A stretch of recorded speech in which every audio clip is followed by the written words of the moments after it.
বর্ণিল আয়োজনে সারা দেশে নববর্ষ বরণ, ঢাকা জুড়ে উৎসবের আমেজ।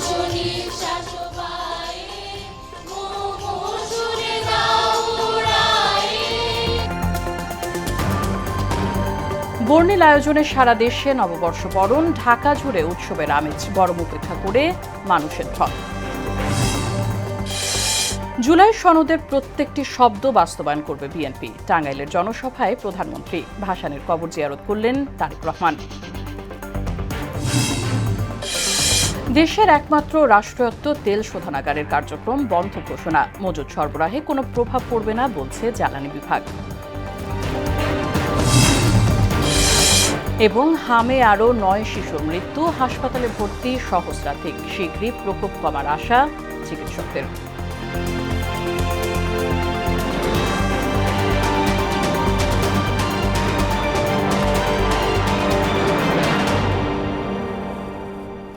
আসসালামু আলাইকুম, শুভ নববর্ষ। মোহনা সংবাদে সবাইকে স্বাগত। শুনছিলেন শিরোনাম, পুরো সংবাদের সঙ্গে আছে রাশিদা সুলতানা রিঙ্কু। জীর্ণতাকে পেছনে ফেলে নতুন আহ্বানে বাংলার 1433 বঙ্গাব্দকে বরণ করে নিল বাঙালি। পহেলা বৈশাখের ভোরের মিষ্টি আলো ফুটতেই সম্মিলিত সঙ্গীত, জাগো, আলোক লগ্নের মধ্য দিয়ে নতুন বছরের আবাহন শুরু হয় রমনা বটমূলে। নতুন স্নিগ্ধ আলোর মতো প্রকৃতির গান, মানবপ্রেম, দেশপ্রেম আর আত্মবোধন জাগরণের সুরবাণী দিয়ে সাজানো ছিল ছায়ানটের আয়োজন। সাজসজ্জা আর আনন্দ উল্লাসে নতুন বছরকে বরণ করে নেন সব শ্রেণী পেশার মানুষ। নাদিম মোস্তফার ক্যামেরায় উষা ফেরদৌসের রিপোর্ট।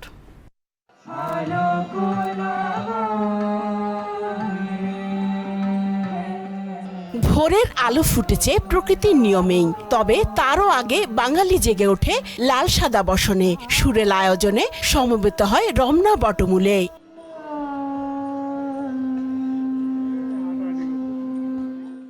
সুরের মূর্ছনায় শুধুই মুগ্ধতা, ধর্মবর্ণ নির্বিশেষে সব প্রাণ এক বিন্দুতে মিলেমিশে হয় একাকার।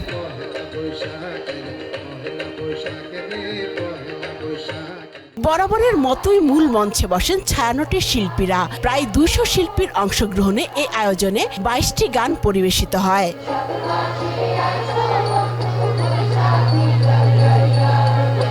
আগতরা উচ্ছ্বসিত এই আয়োজনে অংশ নিতে পেরে। মন এবং মননে আমরা শাশ্বত বাঙালি।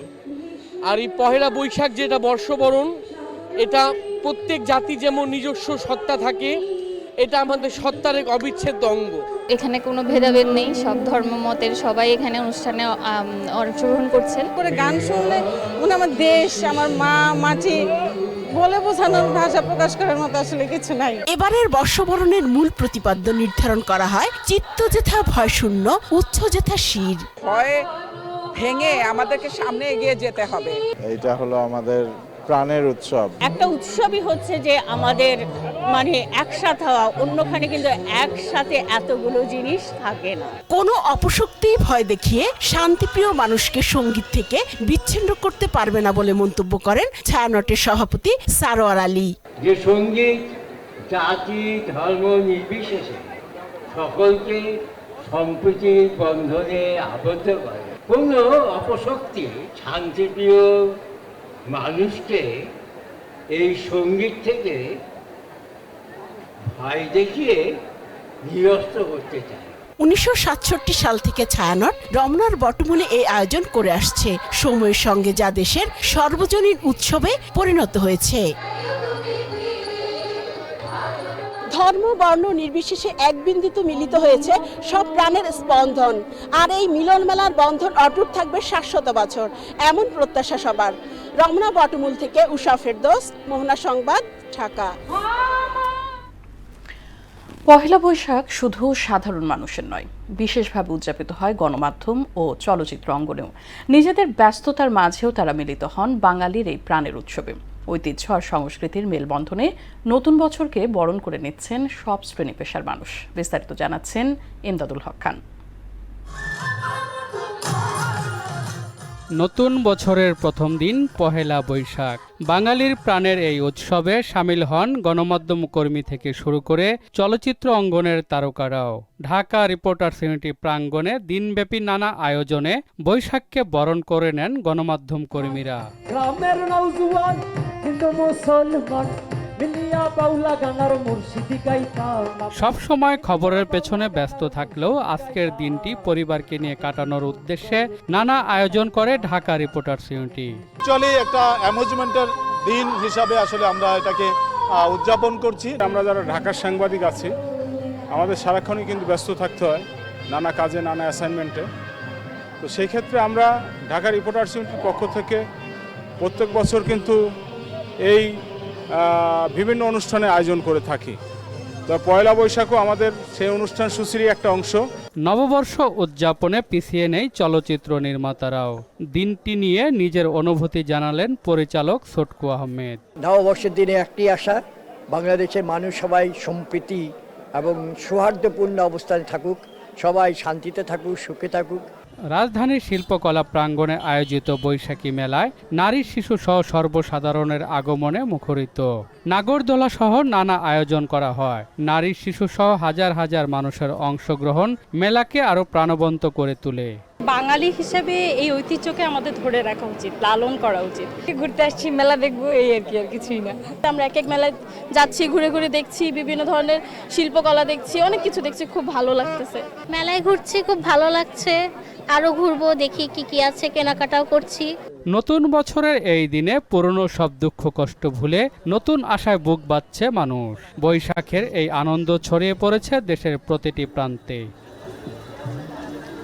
এমদাদুল হক খান, মোহনা সংবাদ, ঢাকা। বর্ণিল আয়োজন আর উৎসব মুখর পরিবেশে সারা দেশে উদযাপিত হচ্ছে বাঙালির প্রাণের উৎসব বাংলা নববর্ষ। প্রতিনিধিদের পাঠানো তথ্যচিত্র আরো জানাচ্ছেন মিশাল বিনতে আনোয়ার। ফরিদপুরের নগরকান্ধায় বর্ণাঢ্য আয়োজনে পালিত হয়েছে পহেলা বৈশাখ ১৪৩৩। উপজেলা প্রশাসনিক ভবনের সামনে এই অনুষ্ঠানের আয়োজন করা হয়। বরিশালের হিজলায় স্থানীয় প্রশাসনের উদ্যোগে বাংলা নববর্ষ উপলক্ষে র্যালি অনুষ্ঠিত হয়েছে। সিরাজগঞ্জ সরকারি কলেজ প্রাঙ্গণে ৩ দিন ব্যাপী বৈশাখী মেলার উদ্বোধন করেন বিদ্যুৎ, জ্বালানি ও খনিজ সম্পদ প্রতিমন্ত্রী ইকবাল হাসান মাহমুদ টুকু। ব্যাপক উৎসাহ উদ্দীপনার মধ্য দিয়ে পিরোজপুরে অনুষ্ঠিত হয়েছে বৈশাখী শোভাযাত্রা। নেত্রকোনায় নানা আয়োজনে পহেলা বৈশাখ উদযাপিত হয়েছে। কক্সবাজারে দেশি বিদেশি পর্যটকদের অংশগ্রহণে নানা আয়োজনে উদযাপিত হয়েছে বাংলা নববর্ষ। আনন্দ উৎসবের মধ্য দিয়ে কিশোরগঞ্জ জুড়ে উদযাপিত হয়েছে বাংলা নববর্ষ।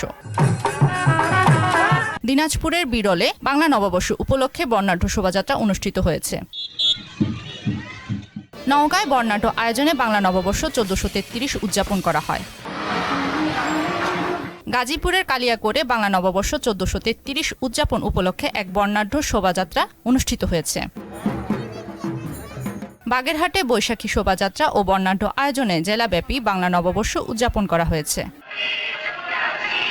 হবিগঞ্জে বিভিন্ন আয়োজনের মধ্য দিয়ে বাংলা নববর্ষ পালন করা হয়। দিনব্যাপী বৈশাখী মেলা, সাংস্কৃতিক অনুষ্ঠান ও গ্রামীণ খেলাধুলার আয়োজনের মধ্য দিয়ে ঠাকুরগাঁয়ে বাংলা নববর্ষ উদযাপন করা হচ্ছে। ময়মনসিংহের ত্রিশালে উপজেলা প্রশাসনের উদ্যোগে বাংলা নববর্ষ পালন করা হয়েছে। চুয়াডাঙ্গায় দিনব্যাপী নানা আয়োজনের মধ্য দিয়ে উদযাপিত হয়েছে বাংলা নববর্ষ। বাংলা নতুন বছরের প্রথম দিনকে বরণে বর্ণিল আয়োজনে মুখর ছিল নরসিংদী জেলা। মিশাল বিনতে আনোয়ার, মোহনা সংবাদ। জুলাই সনদের প্রত্যেকটি অক্ষর, প্রত্যেকটি শব্দ বিএনপি বাস্তবায়ন করবে বলে জানিয়েছেন প্রধানমন্ত্রী ও বিএনপির চেয়ারম্যান তারেক রহমান। মঙ্গলবার বিকেলে টাঙ্গাইলের সন্তোষে মওলানা ভাসানী বিজ্ঞান ও প্রযুক্তি বিশ্ববিদ্যালয়ে আয়োজিত জনসভা ও সাংস্কৃতিক অনুষ্ঠানে এই কথা জানান তিনি। এর আগে মওলানা আব্দুল হামিদ খান ভাসানীর কবর জিয়ারত করেন প্রধানমন্ত্রী, জানাচ্ছেন আফরিন পপি। মঙ্গলবার বিকেলে টাঙ্গাইলের সন্তোষে মাওলানা আব্দুল হামিদ খান ভাসানীর কবর জিয়ারত এবং ফাতেহা পাঠ ও মোনাজাত করেন তারেক রহমান। ভাসানী যে ঘরটিতে থাকতেন প্রধানমন্ত্রী সেটি ঘুরে দেখেন। সেখানে রাখা পরিদর্শন বইতেও সই করেন সরকার প্রধান। পরে বিকেলে বাংলা নববর্ষ 1433 উপলক্ষে টাঙ্গাইলের সন্তোষে মাওলানা ভাসানী বিজ্ঞান ও প্রযুক্তি বিশ্ববিদ্যালয়ে আয়োজিত জনসভা ও সাংস্কৃতিক অনুষ্ঠানে যোগ দেন প্রধানমন্ত্রী। বলেন, জুলাই সনদের প্রত্যেকটি অক্ষর, প্রত্যেকটি শব্দ, প্রত্যেকটি লাইন বাস্তবায়ন করবে বিএনপি। যেই জুলাই সনদ বিএনপি সই করে এসেছে, সেই জুলাই সনদের প্রত্যেকটি অক্ষর, প্রত্যেকটি শব্দ, প্রত্যেকটি লাইন ইনশাআল্লাহ আমরা বাস্তবায়ন করব। তারেক রহমান বলেন, যারা বিএনপির খাল খনন, ফ্যামিলি কার্ড, কৃষক কার্ড, পেশাদার খেলোয়াড় তৈরি সহ জনগণের জনকর্মসূচিগুলোকে বাধাগ্রস্ত করবে, জনগণকে সঙ্গে নিয়ে তাদেরকে প্রতিহত করবে। যারা বিএনপির খাল খনন, বিএনপির ফ্যামিলি কার্ড, বিএনপির কৃষক কার্ড, পেশাদার খেলোয়াড় তৈরি সহ বাধাগ্রস্ত করবে, জনগণকে সাথে নিয়ে তাদেরকে প্রতিহত করবে। আফরিন পপি, মোহনা সংবাদ। কৃষি নির্ভর এলাকায় কৃষির সঙ্গে সম্পর্কিত কারখানা গড়ার উদ্যোগ নেওয়া হবে বলে জানিয়েছেন প্রধানমন্ত্রী তারেক রহমান। সকালে টাঙ্গাইলে কৃষক কার্ড বিতরণ কর্মসূচির উদ্বোধন অনুষ্ঠানে কথা বলেন তিনি। সবাইকে বাংলা নববর্ষের শুভেচ্ছা জানিয়ে প্রধানমন্ত্রী বলেন, কৃষককে আত্মনির্ভরশীল করাই বর্তমান সরকারের লক্ষ্য। কৃষক ভালো থাকলে বাংলাদেশও ভালো থাকবে। মাহমুদ আক্তারের রিপোর্ট। কৃষক বন্ধু মোহাম্মদ শাহ আলম। নির্বাচনী প্রতিশ্রুতি অনুযায়ী কৃষক কার্ড বিতরণ শুরু করল বিএনপি সরকার। ভর্তুকি ও নগদ প্রণোদনা সহ 10 ধরনের সুবিধা মিলবে এই কার্ডের আওতায়। সম্মানিত কৃষক শাহানুর আলম। টাঙ্গাইলের শহীদ মারুফ স্টেডিয়ামে 15 জন কৃষকের হাতে কার্ড ও গাছ তুলে দিয়ে বিতরণ কার্যক্রম উদ্বোধন করেন প্রধানমন্ত্রী তারেক রহমান। আমিনুর রশিদ মহোদয়কে তিনি বলেন, পহেলা বৈশাখের সঙ্গে চাষাবাদ সহ আবহমান বাংলার ঐতিহ্য জড়িত থাকায় কার্ড বিতরণের জন্য এই দিনটিকেই বেছে নেওয়া হয়েছে। পয়লা বৈশাখের মূল বিষয়টি আমাদের কৃষক ভাইদের সাথে জড়িত, কৃষানী বোনদের সাথে জড়িত।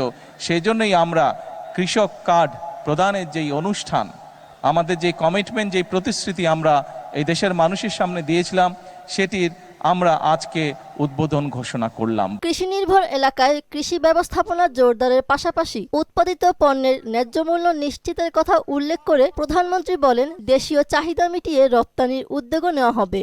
খাল খনন করার ফলে কৃষক সেচ সুবিধা পাওয়ার ফলে আমরা দেখেছিলাম কৃষির উৎপাদন দ্বিগুণ হয়েছিল এবং এই বাংলাদেশ থেকে অল্প পরিমাণে হলো বিদেশে খাদ্য রপ্তানি করতে সক্ষম হয়েছিল এই বাংলাদেশ। প্রধানমন্ত্রী বলেন, কৃষকরা ভালো থাকলেই বাংলাদেশ এগিয়ে যায়। এজন্য বিএনপি রাষ্ট্র পরিচালনার দায়িত্ব পেলেই সব সময় কৃষকের পাশে দাঁড়ায়।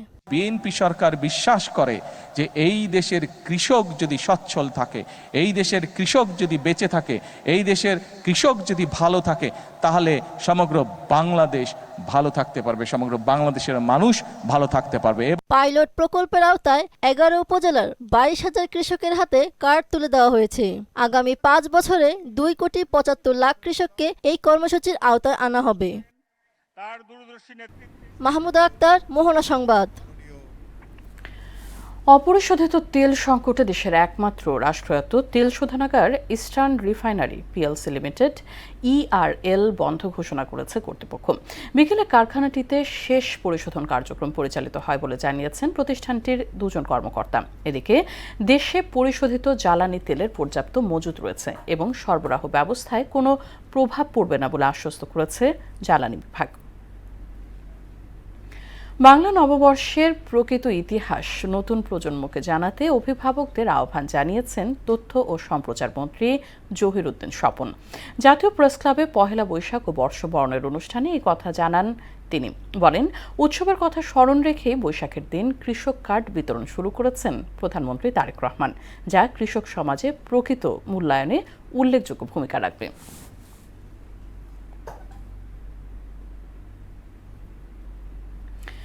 পেশাগত ব্যস্ততায় গণমাধ্যম কর্মীদের উৎসব আয়োজনের ফুরসত তেমন একটা মেলে না, কিন্তু উৎসব যখন শেকড়ের আত্মপরিচয়ের, তখন দাপ্তরিক ব্যস্ততাও হার মানে চিরন্তর আবাহনে। বাংলাদেশের জনপ্রিয় বেসরকারি টেলিভিশন চ্যানেল মোহনা টিভির নিউজ রুমে বসেছিল তেমনই এক প্রাণের মেলা। খবরের ব্যস্ততার মধ্যে এই আয়োজন ছিল এক পশলা প্রশান্তি। এতে বাংলার সংস্কৃতি চর্চার উপর গুরুত্ব আরোপ করেন নির্বাহী পরিচালক এম এ মালেক। আমাদের বৈশাখ উদযাপনের সেসব মুহূর্ত তুলে ধরছেন মনিরুল ইসলাম। বাইরে কাঠফাটা রোদ্দুরে তপ্ত শহর। এমন সময় মোহনা টেলিভিশনে বইছিল এক পশলা শীতল হাওয়া। গণমাধ্যম কর্মীদের যান্ত্রিক জীবনে উৎসবের সুযোগ মেলাভার, কিন্তু শেকড়ের টানকে উপেক্ষিত করার সাধ্যকার। কংক্রিটের এই নগরে মোহনা টেলিভিশনের সংবাদ কক্ষ যেন এক টুকরো গ্রাম বাংলা। উপলক্ষ বাংলা নববর্ষ। শুধু খবর তৈরিই নয়, কাজ করেও যে আনন্দকে আলিঙ্গন করা যায় তারই নব উপমা যেন মোহনা টেলিভিশনের বৈশাখী আয়োজন। বাঙালি হিসেবে আমাদের যে নিজস্ব কালচার, নিজস্ব সংস্কৃতি, সেটা আমাদের বাংলা ভাষা। নতুন বছরে আমরা নতুনভাবে এগিয়ে যাব। সমৃদ্ধ এই সংস্কৃতিকে যেন ধারণ করে চলতে পারি। এই টেলিভিশনে উৎসব হচ্ছে, এই উৎসবে সকলে একত্রিত হতে পেরেছি এবং এটি আসলে আমাদের ভালো লাগার বিষয়। সারা বছর তো সবার সাথে আমরা কাজ করি, তাদের সাথে বৈশাখ উদযাপন তো অবশ্যই ভালো লাগার। আমরা কাজ করি বলে অন্যরা মানে উৎসব দিবসটা পালন করতে পারে। আভিজাত্যের চাকচিক্য নয়, বরং টেবিলে শোভা পাচ্ছিল বাংলার চিরচেনা কদমা, মুড়িমুড়কি আর বাতাসা, খাগড়াই আর গুড়ের সন্দেশের সেই আদি স্বাদ যেন মনে করিয়ে দিচ্ছিল হারানো শৈশব। আমি প্রত্যাশা করি একটা সুন্দর বাংলাদেশ, একটা গণতান্ত্রিক বাংলাদেশ যেটা চলমান আছে, এবং সরকার যেন এই গণমাধ্যমের স্বাধীনতা, আমরা যে গণমাধ্যমে কাজ করি, যেন এটা বহাল থাকে। তারেক রহমান যে স্বপ্ন দেখেছেন সুখী সমৃদ্ধ বাংলাদেশ গড়ে তোলার, সে বাংলাদেশে গড়ে তুলবে বলে আমরা প্রত্যাশা জানাই। কর্মক্ষেত্রের পাশাপাশি এই এটা ভিন্ন আয়োজন, ভিন্ন আনন্দ, এটা একটা বড় প্রাপ্য। আসলে মোহনা এটা একটা বন্ধন, একটা নেক্সাস। এই নেক্সাসটা ডে বাই ডে আরো বৃদ্ধি পাচ্ছে। নববর্ষের যে রং সেটা ছড়িয়ে পড়ুক গণমাধ্যমের প্রতিটা মানুষের অন্তরে। আনন্দ আয়োজন সমৃদ্ধ করতে খবরের জটিল আবহ ভুলে প্রাণের আড্ডায় মেতে ওঠেন মোহনা টেলিভিশনের নির্বাহী পরিচালক M A Malek, CO Taslim Chowdhury এবং প্রধান বার্তা সম্পাদক সুমন মুস্তাফিজ সহ অন্যান্য সংবাদকর্মীরা। বাংলা নববর্ষ বাঙালি ঐতিহ্যের চিরন্তন একটি আবেদন। আমরা সম্মিলিতভাবে আমাদের কিছু সমস্যা, সংকট এই মুহূর্তে আছে, সবাই ঐক্যের ভিত্তিতে আমরা সব সংকট মোকাবেলা করে আমরা প্রতি বছরই যেন একইভাবে এই আনন্দ উদযাপন করতে পারি। অতীতের সকল দুঃখ কষ্ট ভুলে আমরা মোহনা টিভিকে আজকে থেকে কিভাবে সামনের দিকে নতুনভাবে নতুন আঙ্গিকে এই পরিবারকে নিয়ে এগিয়ে যেতে পারে। আর গ্রাম বাংলা সংস্কৃতি চর্চার ওপর গুরুত্বারোপ করেন নির্বাহী পরিচালক এম এ মালেক।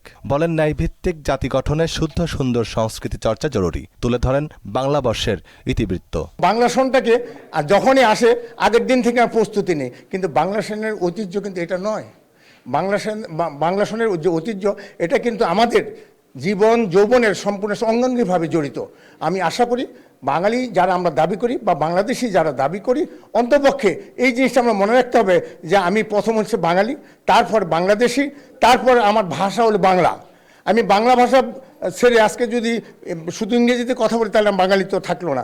এ সময় মোহনা টেলিভিশনের চেয়ারম্যান আলহাজ কামাল আহমেদ মজুমদারের শারীরিক সুস্থতা কামনা করা হয়। পাশাপাশি ব্যবস্থাপনা পরিচালক শাহিদ আহমেদ মজুমদারের পক্ষ থেকে দেশবাসীকে নববর্ষের শুভেচ্ছা জানানো হয়। মনিরুল ইসলাম, মোহনা সংবাদ, ঢাকা। হাম আক্রান্ত হয়ে গেল 24 ঘন্টায় দেশে আরও 9 শিশুর মৃত্যু হয়েছে। একই সময় দেশের বিভিন্ন হাসপাতালে ভর্তি হয়েছে 1105 শিশু। এদের মধ্যে নিশ্চিত হাম শনাক্ত হয়েছে 176 জনের। স্বাস্থ্য অধিদপ্তরের সর্বশেষ প্রতিবেদন থেকে এসব তথ্য জানা যায়। গেল 24 ঘন্টায় হামে মৃত্যু হওয়া 9 জনের মধ্যে 6 জনই ঢাকা বিভাগের। টিকা কার্যক্রম শুরু হওয়ায় শীঘ্রই এই প্রকোপ কমবে বলে আশা করছেন চিকিৎসকরা।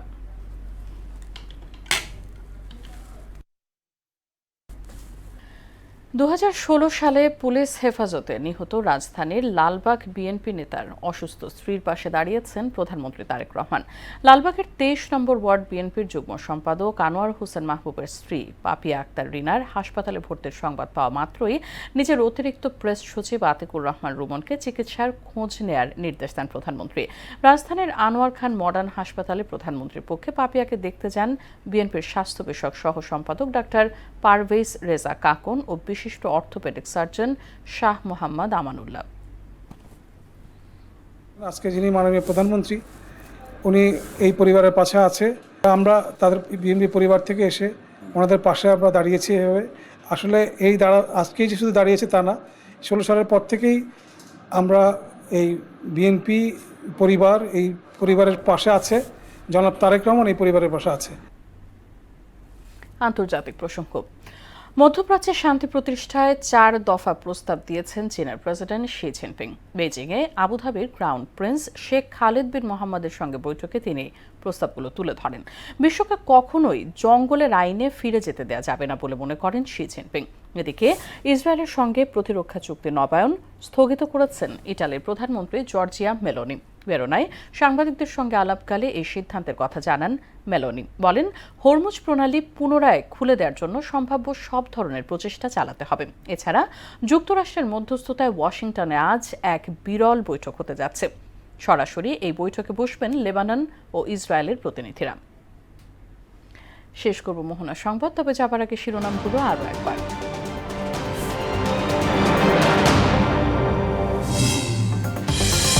বর্ণিল আয়োজনে সারা দেশে নববর্ষ বরণ। ঢাকা জুড়ে উৎসবের আমেজ, গরম উপেক্ষা করে মানুষের ঢল।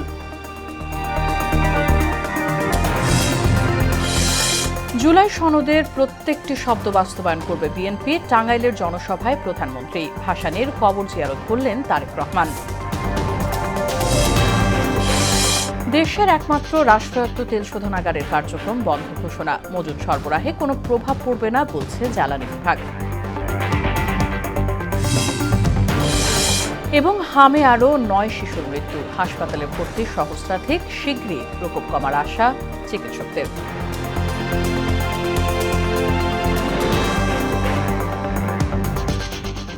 এই ছিল মোহনা সংবাদে। পরবর্তী সংবাদ রাত 12টায়। মোহনার সবশেষ খবর জানতে ভিজিট করুন www.mohana.tv। সংবাদ দেখতে পারেন ফেসবুক ও ইউটিউবে।